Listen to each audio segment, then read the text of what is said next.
रोशनपुर गांव के बीच से हाईवे के गुजरने के बाद गांव का माहौल बदलने लगा था।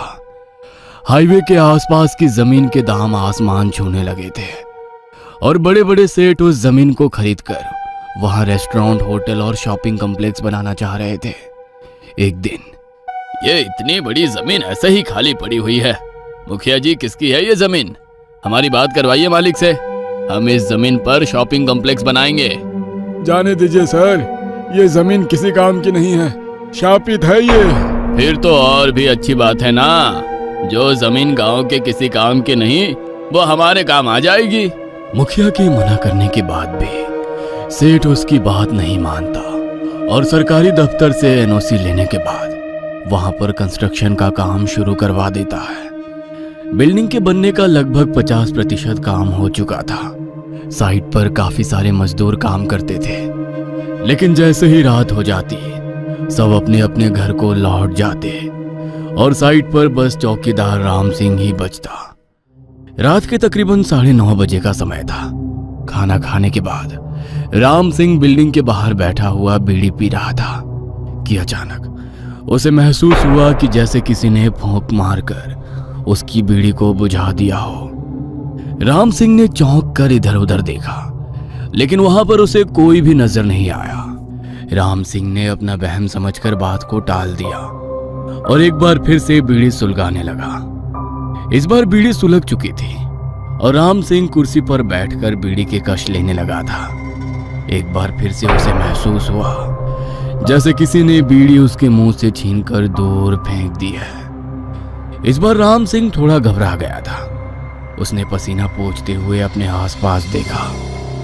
इस बार भी उसे कोई नजर नहीं आया। राम सिंह ने अपनी सीटी निकाली और उसे बजाते हुए जमीन पर डंडा पटक कर यहां से वहां टहलने लगा। अचानक ही उसे ऐसा लगा जैसे कोई बिल्डिंग के अंदर टहल रहा हो। सीटी बजाकर और डंडा पटकते हुए राम सिंह बिल्डिंग के अंदर जाने लगा। पूरी बिल्डिंग में अंधेरा था। उसे अंधेरे में बार बार एक परछाई यहां से वहां दौड़ते हुए नजर आ रही थी। राम सिंह पूरी तरह से पसीने से भीग गया था। उसे इतना तो आभास हो ही चुका था कि ये कोई इंसान नहीं, पारलौकिक शक्ति है। अचानक से राम सिंह को अपने पूरे शरीर पर कुछ जकड़ सी महसूस होने लगी। ऐसा लग रहा था जैसे कोई अदृश्य रस्सी उसके शरीर को कसती जा रही हो। राम सिंह अपनी जकड़ से हिल भी नहीं पा रहा था। उसका आधा शरीर सुन्न हो गया था। एकाएक राम सिंह को अपने चेहरे के पास एक भयानक दुर्गंध और किसी की गर्म सांसों का एहसास होने लगा। ऐसा लगता था जैसे कुछ बहुत भयानक उसके आसपास है। राम सिंह महसूस कर पा रहा था, लेकिन उसके मुंह से आवाज नहीं निकल रही थी। राम सिंह किसी के गुर्राने की आवाज साफ साफ अपने कानों से सुन पा रहा था। अंधेरे में एक बड़ी सी काली परछाई अपनी ओर आती हुई राम सिंह को नजर आती है। कुछ ही पलों में एक भयानक जीव राम सिंह के सामने खड़ा हुआ था। दहशत से राम सिंह की आंखें खुली की खुली रह गई थी।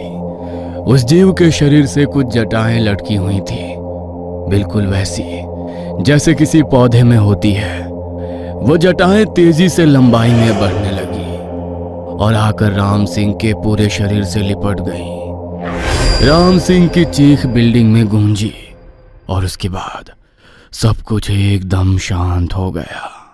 अगले दिन सुबह जब मजदूर साइट पर काम करने आए तो उन्हें राम सिंह की बुरी तरह से तूड़ी मुड़ी लाश बिल्डिंग के छत पर पड़ी हुई मिलती है।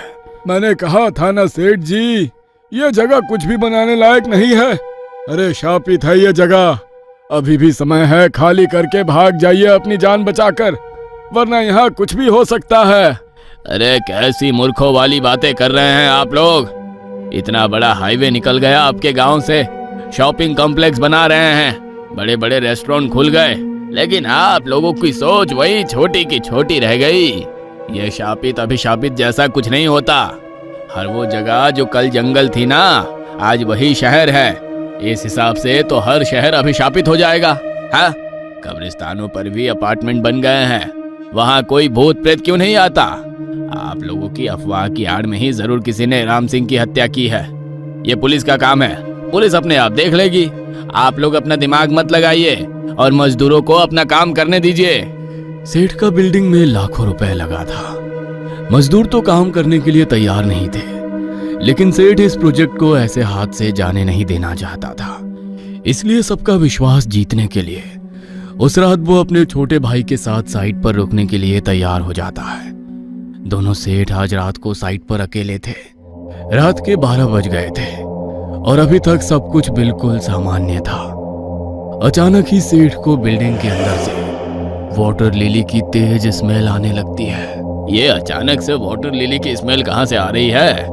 वाटर लिली तो सिर्फ पानी में होता है और यहाँ तो आसपास में कहीं दूर दूर तक पानी नहीं है। मैं जरा बिल्डिंग के अंदर देखकर आता हूँ। सेठ टॉर्च लेकर बिल्डिंग के अंदर जाता है।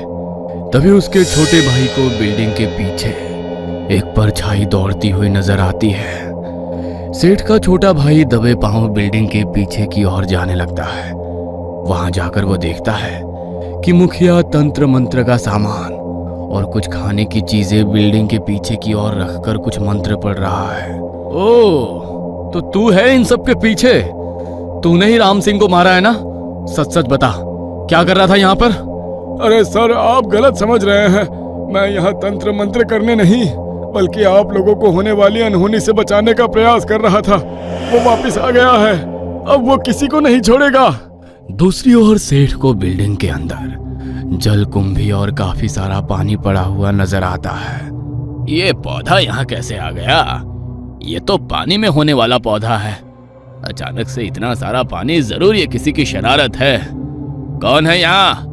मैं कहता हूँ कौन है, सामने आओ। देखते ही देखते वही जटाओं वाला भयानक जीव अपनी लंबी सी जीभ हवा में लहराता हुआ उसके सामने आ खड़ा होता है, जिसे देखकर सेठ की चीख निकल जाती है। अगले पल सेठ के शरीर से आकर कुछ रस्सी जैसा लिपट जाता है। सेठ जमीन में गिर गया था और बुरी तरह से छटपटा रहा था। इस समय उसे ऐसा महसूस हो रहा था जैसे उसके चारों ओर पानी ही पानी हो और किसी ने कोई भारी पत्थर बांधकर उसे नदी या तालाब में फेंक दिया हो।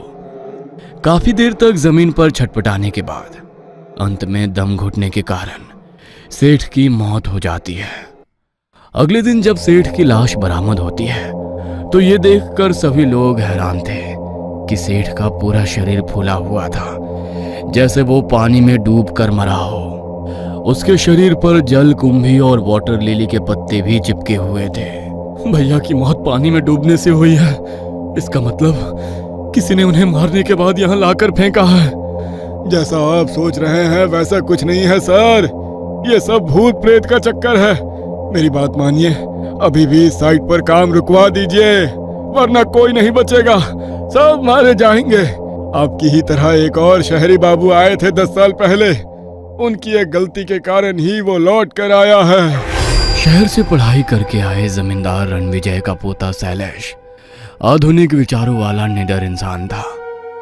शैलेश जब 5 साल का था तभी रणविजय ने उसे पढ़ने के लिए उसके चाचा के पास अमेरिका भेज दिया था। पूरे 20 सालों के बाद रणविजय वापस अपनी हवेली में लौटा था। इन 20 सालों में बहुत कुछ बदल गया था। विकास और आधुनिकता की झलक शहरों से होते हुए गांव तक पहुंचने लगी थी।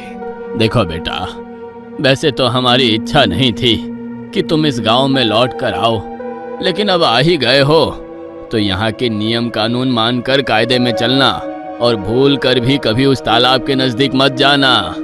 दादू, दुनिया कहाँ से कहाँ पहुँच गई है और आप अभी तक उन्हीं सब पुरानी बातों में उलझे हुए हो। अरे जिस जमाने में वो सब घटनाएं हुई थी ना, तब साइंस के बारे में लोगों को इतनी नॉलेज नहीं थी।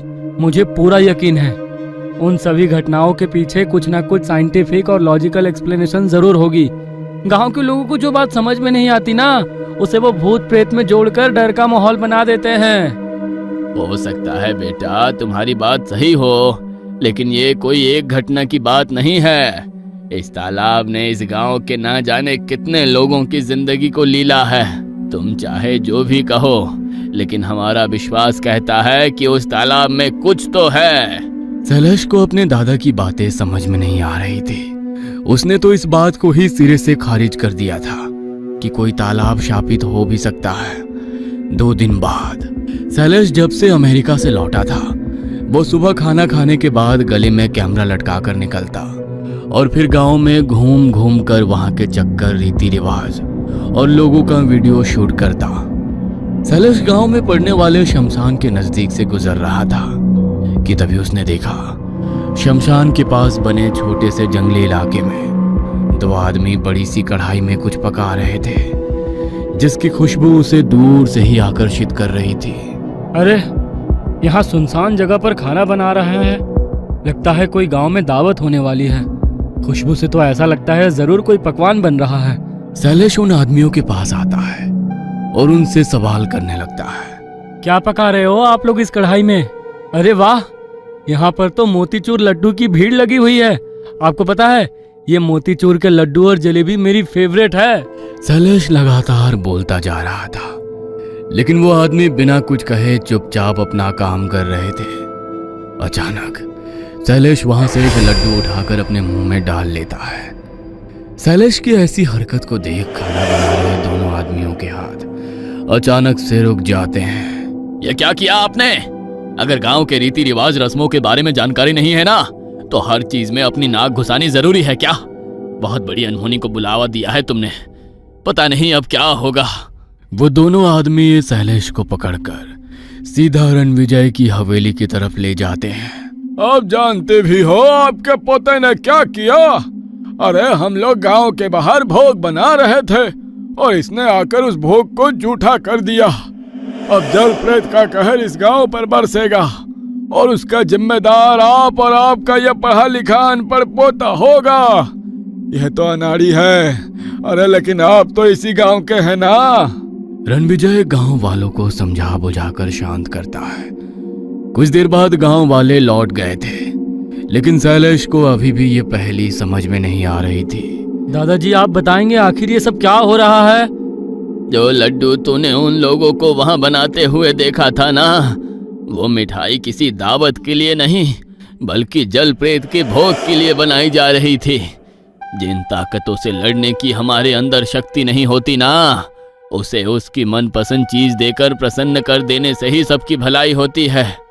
बरसों पहले की बात है, मेरी उम्र तब 20 के लगभग रही होगी। मेरे पिताजी जमींदार थे, रुपए पैसों की घर में कोई कमी नहीं थी। एक रोज गांव में रहने वाला हरिया पिताजी के पास कर्ज मांगने के लिए आया। उसके पास गिरवी रखने के लिए कुछ नहीं था। अपने खेत, बैल, यहाँ तक कि पत्नी के गहने तक गिरवी रखकर वो पहले ही कर्ज ले चुका था। इसलिए इस बार पिताजी ने उसे रुपए देने से इनकार कर दिया। शायद उसकी माली हालत काफी खराब थी। उस रोज हमारे यहाँ से निकलने के बाद वो अपने घर नहीं लौटा। अगले दिन सुबह गांव के तालाब में उसकी लाश मिली। कुछ लोग कहते हैं उससे पहले भी तालाब में गाय भैंस डूबकर मरा करती थी, लेकिन हरिया के मरने के बाद तो जैसे गांव के तालाब को श्राप लग गया। अब तालाब में गाय भैंस से ज्यादा इंसान डूबकर मरने लगे। गांव में बच्चा बच्चा तैराकी जानता है, और ये बात सभी लोग जानते थे कि तालाब ज्यादा गहरा नहीं है। लेकिन धीरे धीरे तालाब से जुड़ी एक के बाद एक कई विचित्र घटनाएं सामने आने लगी। एक रोज 3 बच्चे तालाब में तैराकी करने निकले। पूरा दिन वो तालाब में खेलते रहे। खेलते हुए उन्हें वक्त का अंदाजा ना रहा और दिन ढल गया। खेलते हुए तीनों अचानक गायब हो गए। एक आधा घंटा और बीता तो उनकी माँ बच्चों को खोजते हुए तालाब के किनारे पहुंच गई। वहां पहुंचकर उसने देखा बच्चे किनारे पर घुटनों में मुंह छिपाए बैठे हुए हैं। बच्चों की माँ ने नाम लेकर उन्हें पुकारा तो वे मुंह नीचे किए हुए ही नजरें तिरछी करके माँ को देखने लगे। ये कोई बखत है खेलने का? घर चलो। माँ की आवाज सुनकर तीनों खिलखिलाकर हंसते हुए तालाब की ओर भाग गए और किनारे पर ही पानी उछालकर खेलने लगे। बार बार बुलाने पर भी जब बच्चे बाहर नहीं आए तो उनकी माँ गुस्से में उन्हें लेने तालाब की ओर दौड़ पड़ी। रमा तालाब की ओर गई जरूर, लेकिन कभी लौटी नहीं। अगले दिन रमा और उसके तीनों बच्चों का शरीर तालाब में तैरते हुए पाया गया। रमा उसी हरिया की पत्नी थी जिसकी साल भर पहले उसी तालाब में लाश मिली थी। साल भर के भीतर उसके तीनों बच्चे और पत्नी सभी तालाब में समा गए थे। ये घटनाएं यहीं नहीं रुकी, एक के बाद एक लोग तालाब में समाने लगे। दिन में बिल्कुल शांत दिखने वाला तालाब रात होते ही शैतान बन जाता, और जो भी उस तालाब के नजदीक जाता अगले दिन उसकी बस खबर ही घर लौटती। एक दिन ये कैसा सपना था? ऐसा नहीं हो सकता। ऐसा क्या देख लिया आपने? पसीने पसीने हुए जा रहे हैं। मैंने देखा वो हरिया मेरे बेटों को अपने साथ लिए जा रहा है। मेरा दिल बहुत घबरा रहा है। जब भी वो हरिया मुझे सपने में दिखाई देता है ना, गांव में कुछ अनहोनी जरूर होती है, और इस बार तो वो मुझे मेरे बेटों के साथ दिखाई दिया है। मेरे बड़े भाई साहब उस समय किसी ब्याह में शामिल होने पड़ोस के गांव गए हुए थे। तब बारातें 3-4 दिन में लौटा करती थी, इसलिए पिताजी भी निश्चिंत थे कि भाई साहब 2-4 रोज में लौट आएंगे। लेकिन अगले दिन सवेरे पूरे गांव में कोहराम मच गया। भाई साहब की लाश तालाब में तैरते हुए मिली। पिताजी को अपनी आंखों पर यकीन न हुआ। बारात से रात में वो तालाब पर कैसे और क्यों पहुंचे ये भी कोई समझ नहीं पा रहा था। पिताजी सदमा नहीं सह सके और कुछ ही दिनों में वो भी भगवान को प्यारे हो गए। गांव के लोगों का कहना था कि गांव के तालाब पर अब जल प्रेत का कब्जा हो गया है, और वही अपनी भूख मिटाने को लोगों का शिकार कर रहा है। इतने सारे हादसों के बाद कहीं ना कहीं माँ खुद को इन सब का कारण मानने लगी थी, क्योंकि वो हरिया हमारे यहाँ से जाने के बाद ही तालाब में डूबा था। इसलिए अब किसी ऐसे की तलाश होने लगी जो गांव पर आए इस संकट से छुटकारा दिला सके। मंदिर में पुजारी जी ने अपने योग बल से इस समस्या का समाधान बताया कि हर साल गांव के लोग जल प्रेत को भोग चढ़ाएं और उससे अपने परिवार की सुरक्षा की प्रार्थना करें। इसलिए पूरे गांव के लोग चंदा जमा करके गांव से बाहर शमशान के पीछे जल प्रेत के लिए भोग बनवाते हैं। इस भोग को बनाते समय ना तो कोई बात करनी है, ना उसे जूठा करना है। बिना आवाज किए गांव के लोग चुपचाप उसे तालाब के किनारे रख आते हैं। जब से ये भोग तालाब पर चढ़ने लगा, मौतों का सिलसिला थम गया, और फिर तुमने इतने सालों के बाद ये भोग की परंपरा को तोड़ दिया। जो इतने सालों से शांत था, कहीं फिर से जाग गया तो पता नहीं क्या होगा। कुछ नहीं है दादाजी, ऐसे लड्डू खाकर कोई प्रेत शांत होता है क्या? वो सब एक दुर्घटना थी जिन्हें आप सब ने जल प्रेत बना दिया। मैं आज शाम को खुद तालाब पर जाकर देखूंगा कि क्या होता है। अगर जल प्रेत होगा तो उसकी वीडियो और फोटो भी लेकर आऊंगा। जिस जल प्रेत से इतने सालों से सब डर रहे हैं ना, उसका चेहरा भी तो देखना चाहिए। रणविजय सिंह को शैलेश पर जरा भी भरोसा नहीं था, इसलिए रात में वो पोते के साथ ही सोए। लेकिन देर रात गए शैलेश उठकर तालाब की ओर निकल गया। गर्मी का मौसम था, लेकिन जैसे ही शैलेश तालाब के निकट पहुंचा, उसे एक गहरी ठंडक का एहसास होने लगा। गर्मी में ठंडक का एहसास पाकर शैलेश के पूरे बदन में झुर्री सी दौड़ गई, और वो उस ठंडक के सम्मोहन में तालाब की ओर खींचता चला गया। कुछ देर में वो तालाब के भीतर था, और उसके पांव जैसे किसी दलदल में फंस गए थे। शैलेश अब अपनी जगह से हिल नहीं पा रहा था। वो जितना हिलने की कोशिश करता, पानी में और गहरा धंसता चला जाता। कुछ ही देर में उसका पूरा शरीर सुन्न पड़ गया था। किसी मजबूत ने उसके पूरे शरीर को दबोच लिया था। तभी एक भयानक प्रेत तालाब में से बाहर निकलता है और एक झटके में उसे पानी के अंदर खींच कर ले जाता है। तालाब का पानी कुछ ही देर में लाल हो गया था और रणविजय की लाश तालाब के ऊपर तैरने लगी थी। रणविजय के परिवार का एक और चिराग बुझने के बाद ये बात तय हो गई थी कि तालाब में जल प्रेत है, और वो कोई और नहीं, हरिया ही है, जो मरने के बाद तालाब में जल प्रेत बनकर गांव वालों को सता रहा था। मुझे ऐसा लगता है उस जलप्रेत की शक्ति तालाब के पानी से ही है। यदि तालाब में पानी ही ना हो तो शायद ये जलप्रेत भी यहाँ से चला जाए। जमींदार बाबू, आप इस तालाब को भरवा दीजिए। जो हो गया उसे तो बदला नहीं जा सकता, लेकिन आने वाली पीढ़ियां कम से कम इस डर से आजाद तो हो जाएंगी। जलप्रेत से छुटकारा पाने के लिए गांव के लोगों ने तालाब को भर दिया था, लेकिन फिर भी गांव वाले उस जमीन को अभिशापित मानकर उसके नजदीक नहीं जाते थे। जब से वो तालाब भरने का काम हुआ था, गांव में हो रही मौतों का सिलसिला रुक गया था, लेकिन आप लोगों ने एक बार फिर उसके मुंह खून लगा दिया है। अभी भी समय है सर, अपनी जान बचाकर निकल जाइए यहाँ से। मुखिया और बाकी गांव वालों की आप बीती सुनने के बाद सेठ का छोटा भाई साइट पर काम बंद करवा देता है। कुछ साल के बाद इतनी अच्छी प्राइम लोकेशन की प्रॉपर्टी ऐसे ही खंडर बनी हुई है। मिस्टर विकास, बात करिए अरोड़ा ब्रदर से, हम खरीदेंगे इस बिल्डिंग को।